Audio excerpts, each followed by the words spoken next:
Here we go with part two, finishing from the side body lock, head inside position, side body lock clinch. We showed in the previous video how you can maneuver from one takedown to another depending on your preference and what your opponent's giving you. And then in this video, we're going to talk about, once we have our head to the inside and a side body lock, ways we can finish. So here I've got the head inside, side body lock. And I'm going to start breaking his posture. Anytime I can get his head, or he puts his head behind his hips, I use my knee that's on the floor, my head and my grip to drive him backward, the head over the knees, head behind his hips rather. And then once I wobble him back, my second knee will slip behind. And then I'll just continue to rotate him and just drop down into position. Obviously taking down my uke here, pretty easy, so that way he doesn't get beat up. We had a lot of filming to do that day.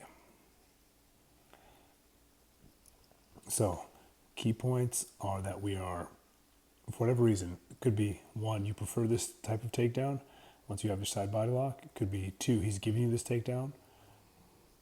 Or it could be maybe you tried something else and you just end up here, and that's what you got to work with.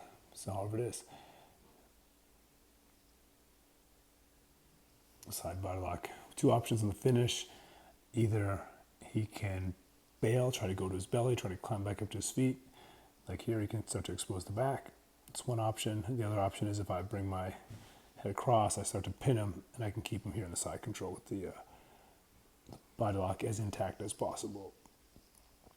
That's what's great about a body lock, is when you finish, you end up in just outstanding position to put pressure on the pass immediately or maintain top control. All right, so one of the keys that I'll talk about here in a little bit is that, whenever you use these techniques, I'm using my legs a little bit, but I'm really keeping them planted. So I'm giving myself a really good base, especially if you're a beginner and your balance struggles. So here Andrew stepped around, and again, I've got both my legs under me, so I can just shuffle towards his foot that's still planted. Notice when he stepped around, I stepped into there, and his legs started to elevate. And so now I'm just letting him drop. We'll demonstrate the follow through in a second. But whenever either he steps around my leg, or maybe like here, I'm going to step between his legs, whatever it is. As long as I get to the inside step here, the center line, I step between his legs, getting my hips in. Notice when I straighten that leg a little bit, his left leg starts to elevate because my thigh is basically interfered. It's in the way. He cannot step back down. I'm in there. There's obviously plenty of different trips and uchimatas and throws that you can do here, but for this video, we're focusing on the very, as far as I can know, teach it the most basic probably, because they're very safe takedowns. If you struggle with your balance, you stay on both feet, you keep a good solid base, and you're using your arms. And generally, beginners are going to have an easier time using their arms, right? And most of the students can use their arms initially, and then we really want them using their legs more, but here I'm talking about that same thing where we want students using their legs, doing trips. That's what I prefer myself, is using a lot of leg work. But this position allows you to keep a really solid, wide, strong base. So if balance is a concern, you're going to be able to use your legs for balance. So you have two legs for balance. And even though the trips are more efficient, well, they take longer to learn because they require more skill.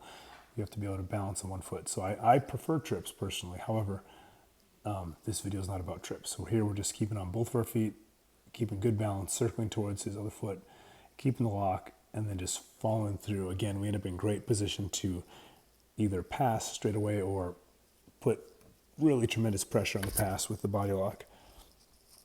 So you really can avoid a lot of difficulty in passing if you already have the body lock. That's a big advantage here when you get an upper body clinch.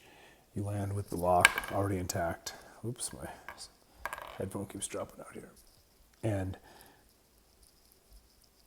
the way these guys have really dangerous guards nowadays, that's a nice advantage if you can get a body lock. So here Andrew bailed. He did not want to go to his back. He let go of his wizard, threw the arm over, and went to the quad pod. So in that case, we go to our gut wrench, spiral ride, start dragging him, breaking him down to the mat, and looking to take the back. So I'm always looking to his head. Is his head going behind his hips? Is his head in front of his hips?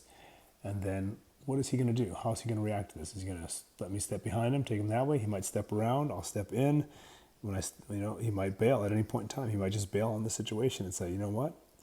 I don't want to go to my back. So we got to take the back.